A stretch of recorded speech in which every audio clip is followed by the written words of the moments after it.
In this video tutorial I'm going to show you how to take a summer shot like this and give it an autumnal makeover to create a colour palette that's more suitable to the autumn, and we're also going to add some leaves floating by and use masks to make them look like they're behind the foreground leaves. I'm going to add a lot more leaves than we've got here.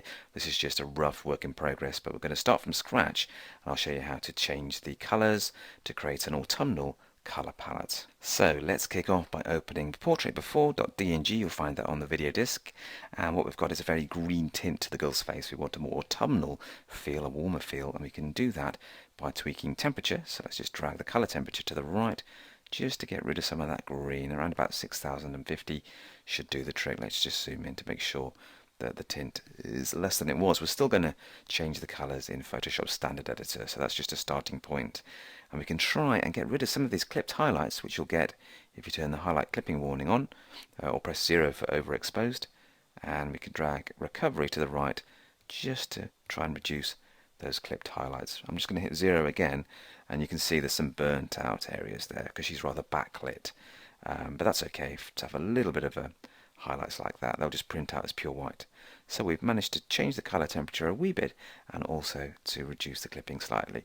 And we're going to do the rest of the work in a standard editor, and to do that we need to click open image, and it'll open the image in the main Photoshop interface.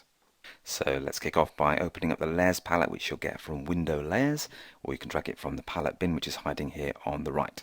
Once you've done that, we're going to duplicate the layer by dragging it to the create new layer icon, and then we're going to change the color using an adjustment layer. Go to here, choose hue saturation, and then what we'll do is we'll target the yellows, because these greens of the leaves are actually more yellow, and we'll change the hue of those leaves just to get a nice orange autumnal feel. Click OK to apply the change, and because the girl's slightly orangey as well, what we need to do is protect her from the color change by using the mask here. So target the mask, grab the brush tool, make sure the brush is on black, and then choose a size of around about 800 or so. You can see the size is changing up at the top there.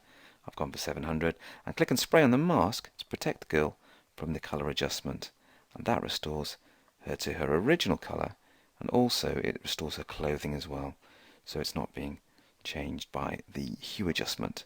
So quick tweak there, and the girl is now being protected by the mask.